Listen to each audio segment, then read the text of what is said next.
Hello everyone, कैसे हैं आप सब लोग। Welcome back to ICT virtual classroom Dehradun. मैं निखिल राणा। क्लास 12 का अपना मैथ्स का टॉपिक जो कि है सारणिक, उसको हम कंटिन्यू करेंगे एंड उसके गुणधर्म को हम पढ़ेंगे, यानी कि प्रॉपर्टीज को हम समझेंगे। 4 प्रॉपर्टीज हमने कर दी है।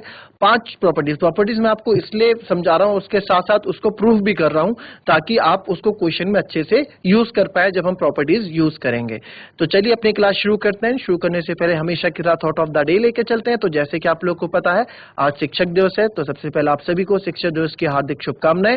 Happy teachers day to all of you. And आज का जो थॉट ऑफ द डे है, तो आज का थॉट ऑफ द डे है बच्चों, Our best teacher is our last mistake। जी हाँ, हमारा सबसे अच्छा शिक्षक हमारी आखिरी गलती होती है। अगर आप उसी गलती को आप देखिए, हमारी आखिरी गलती जो भी है, रिसेंटली जो गलती होती है, जो हाल ही में जिसको हम बोलते हैं रिसेंटली, उससे आपको सीखने को बहुत कुछ मिलता है कि आपसे क्यों ये गलती हुई, आपको आगे क्या नहीं करना है, आपको ऐसा क्या नहीं करना चाहिए जिससे आपसे गलती ना हो। तो उस गलती से बहुत कुछ सीखने को मिलता है, बहुत कुछ सिखा देती है एक गलती आपको, एक गलती हम सबको।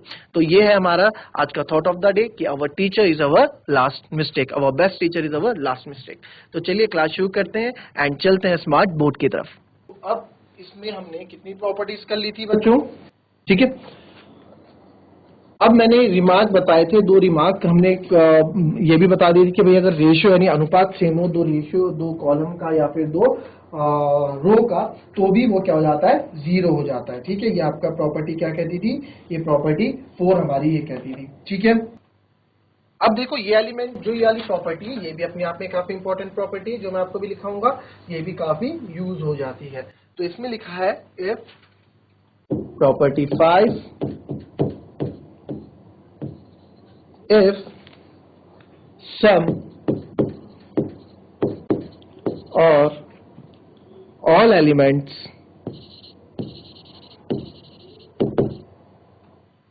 of a row or column of a determinant are expressed, ठीक है, as sum of 2 or more than sum of 2 terms or more terms,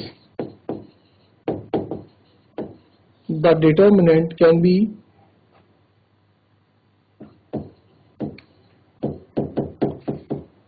expressed as, कैसे एक्सप्रेस कर सकते हैं हम इसको,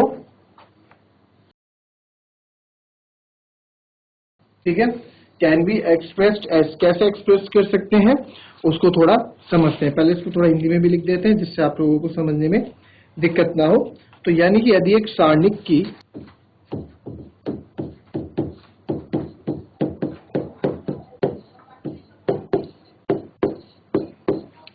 सारणिक की एक पंक्ति या स्तंभ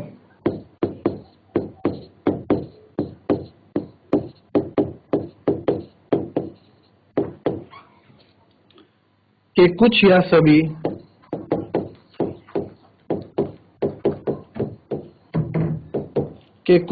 सभी अवयव,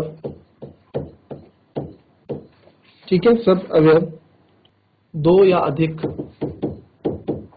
एलिमेंट, अवयव मतलब एलिमेंट्स, 2 या अधिक पदों के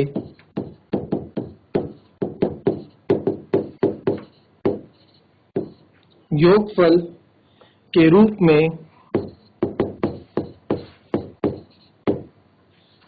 में व्यक्त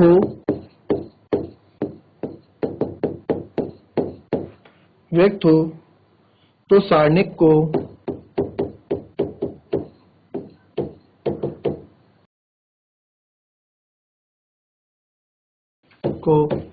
2 सारणिकों के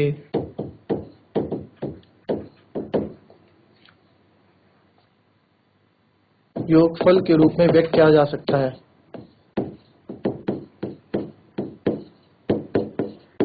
व्यक्त करा जा सकता है।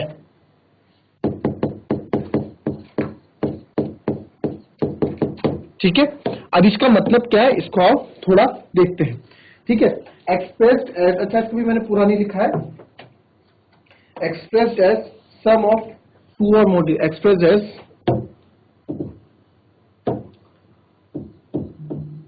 सम of two or more determinants. क्या ये बोल रहे हैं, इसको अभी थोड़ा समझते हैं कि क्या ये बोलना चाह रहा है, ठीक है।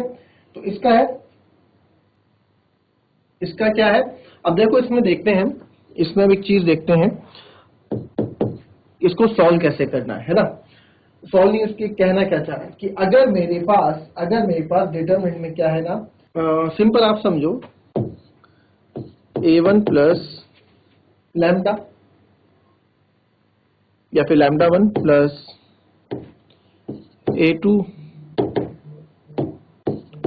a2 plus lambda 2, a2 plus lambda 2 और a3 प्लस लैम्डा 3। वैसे ही b1 b2 b3 c1 c2 c3, ठीक है। a1 plus lambda 1 b1 plus lambda 2, अगर हमारे पास ये कंडीशन है तो इसको मैं ऐसे कर सकता हूं बच्चों कि a1 a2 a3 को अलग कर दूं, b1 b2 b3 को अलग कर दूं, c1 c2 c3 को, ठीक है, ये कर दिया। अच्छा प्लस के साथ जुड़े हैं तो प्लस कर देंगे इसको, और ऊपर के एलिमेंट इसको अलग करके मैं लैम्डा 1 लैम्डा 2 लैम्डा 3 और b1 b2 b3 और c1 c2 और c3 कर सकता हूं, ठीक है। तो इसको मैं ऐसे लिख सकते हैं, ये हमारी पांचवी प्रॉपर्टी है।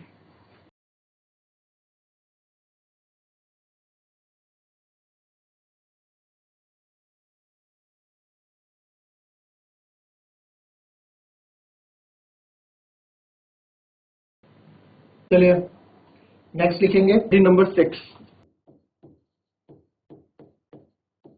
प्रॉपर्टी 6 क्या कहती है, सिंपल है, प्रॉपर्टी 6 को डायरेक्ट में लिखवा देता हूं।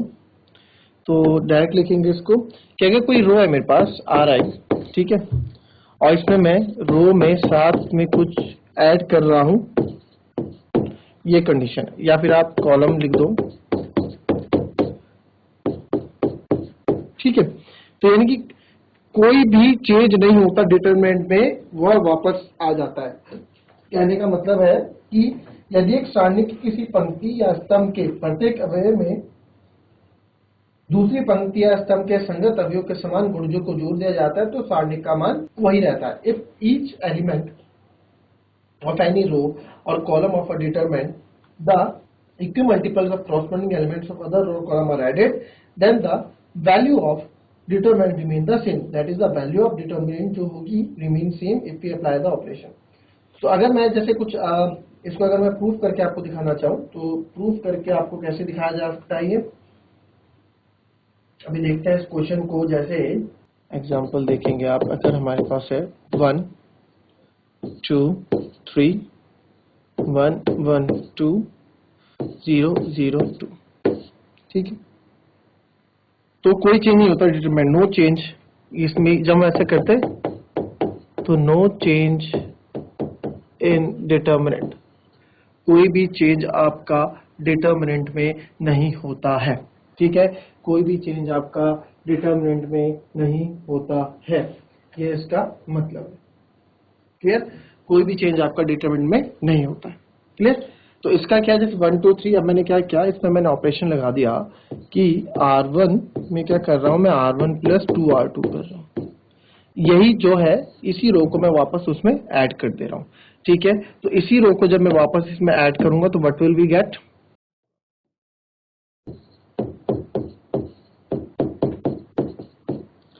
R1 प्लस 2R2 हम करते हैं, एंड तो इसमें करेंगे ये हम, तो जब मैं इसमें R1 प्लस 2R2 यानी R1 में चेंज कर रहा हूं तो इसमें तो कोई, जिनमें कोई चेंजेस नहीं, अगेन उसको हम ऐसे लिख देते हैं मैट्रिसेस में, जैसे मैंने आपको बताया था, ठीक है।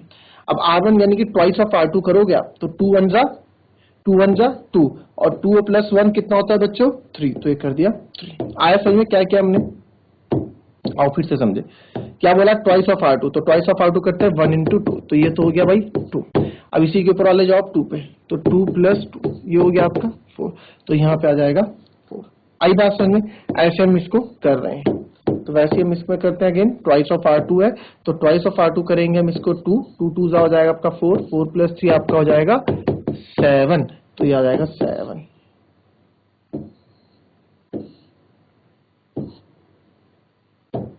ठीक है, 347, तो ये हो गया हमारा 347 जो हमारा हो गया। तो अगर अब मैं इसको ब्रेक कर दूं तो आप देखो वही मुझे वापस मिलने वाला है। कैसे? 3 को मैं लिख सकता हूँ 1 प्लस 2, सर बिल्कुल लिख सकते हैं। इसे 2 प्लस 2 लिख सकता हूँ एंड 3 प्लस 4 लिख सकता हूँ। प्रॉपर्टी 5 यूज कर रहे हैं हम यहाँ पे। ठीक है, तो 1 1 2 0 0 2। ठीक है, अब इसको जो है मैं क्या कर सकता हूँ आगे देखेंगे अभी। इसके बाद मैं इसको अलग कर सकता हूँ 1 2 3 1 1 2 एंड 0 0 2 प्लस, ठीक है, क्या क्या मैंने 2 2 4 1 1 2 एंड 0 0 2। ये क्या प्रॉपर्टी यूज की हमने, लिख देंगे यूजिंग प्रॉपर्टी। ये कैसे आया?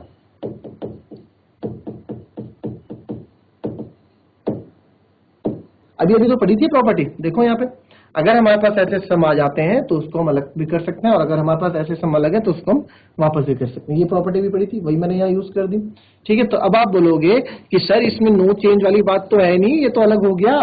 तो मैं बोलूंगा नहीं, अब देखो यूजिंग प्रॉपर्टी 5, ठीक है, और इसमें और लिखूंगा मैं, बिकॉज अब देखो यहाँ पे C1 एंड C2 यानी column 1 and column 2 are same. जब दो कॉलम या दो रो कोई सेम होती है तो उस डिटरमिनेंट की वैल्यू क्या हो जाती है? 0। ठीक है, एंड बिकॉज सेम से टू सेम, सो डिटरमिनेंट क्या हो जाएगा? इक्वल टू 0 हो जाएगा। भाई हमने पढ़ी है प्रॉपर्टी है, 0 हो जाएगा। पढ़ी है ना प्रॉपर्टी, मैं आपको हर एक प्रॉपर्टी प्रूफ करके दिखा रहा था बच्चों।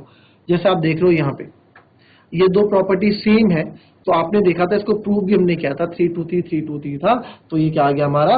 0 आ गया था। तो वही चीज हमने यहाँ देखी, भाई ये 0 आ गया। तो अगर ये 0 आ गया तो आपको वापस क्या मिल गया? ये तो पूरा 0 हो गया। तो वापस आप देखोगे 1 2 3 1 1 1 1 2 एंड 0 0 2। तो what will you get? This is 0 हो गया तो 0 हो जाएगा। तो वापस में 1 2 3 1 1 2 एंड 0 0 2 वी गेट वापस। ठीक है, तो आगे ना सेम हमने इसे प्रूफ कर दिया। आई बात समझ में?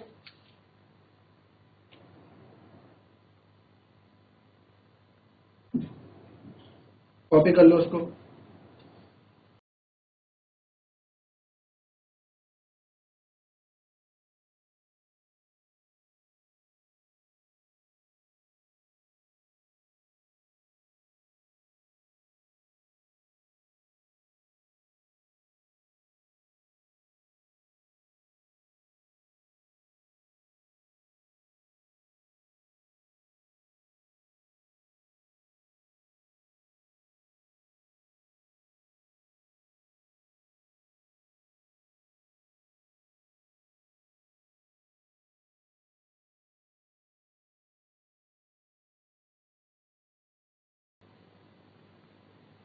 चलो अब इसमें क्वेश्चन करेंगे।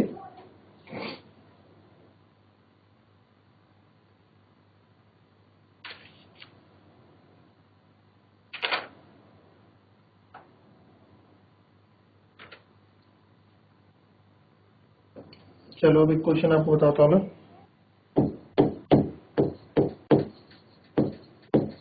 इवैल्यूएट यानी कि हमें निकालना है, ठीक है, डिटरमिनेंट। हमें डिटरमिनेंट की वैल्यू निकालनी है with the help of property. Property लगानी है यहाँ पे, पहले बोल दिया उन्होंने, प्रॉपर्टी लगानी है ए बी सी। ठीक है, ए बी सी और बी सी सी ए, बी सी सी ए और ए बी, बी सी सी ए और ए बी। ठीक है, with the help of property.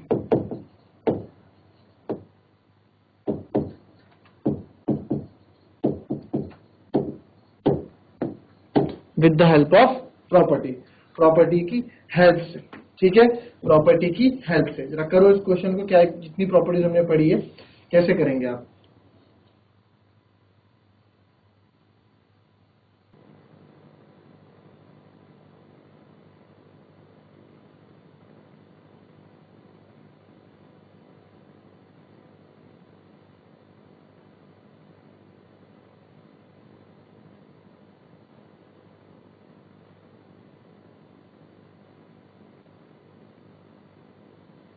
चलिए अब देखो इस क्वेश्चन का क्वेश्चन है।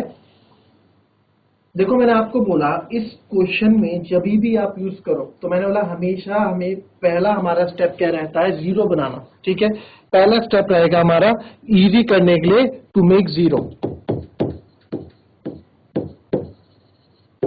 जीरो बनाओ टू मेक जीरो, जीरो बनाओ, जीरो बनाने की कोशिश करो सबको। तो मेरे ज्यादा जीरो आएंगे तो हम जितने ज्यादा एक्सपेंड करेंगे उतना ज्यादा हमारे फायदा रहेगा। तो मैं क्या करता हूं, R2 माइनस R1 कर देता हूं। ठीक है, R2 में R1 माइनस कर देता हूं और R3 में भी मैं क्या कर देता हूं, R3 माइनस R1, दोनों ऑपरेशन एक साथ लगा देते हैं। तो दोनों ऑपरेशन हम एक साथ लगाएंगे तो R1 में तो कोई चेंज नहीं हो रहा है, 1A BC ऐसे ही रहेगा। 1 minus 1 is 0, R2 minus B minus A हो जाएगा और हो जाएगा CA माइनस BC। यही होगा ना, CA माइनस BC। वैसे ही है R3 माइनस 1 जीरो हो जाएगा, क्योंकि मेरे को जीरो चाहिए था भाई। 1 माइनस 1 देखा ना, जीरो हो जाएगा। मैंने आपको बताया था 1 अपने लिए रामबाण की तरह काम करता है। तो वैसे ही यहाँ C माइनस B हो जाएगा और यहाँ पे हो जाएगा आपका नॉट C माइनस B, हो जाएगा C माइनस A, क्योंकि R1 से माइनस कर रहे हैं भाई, R1 से। और वैसे ही AB माइनस BC।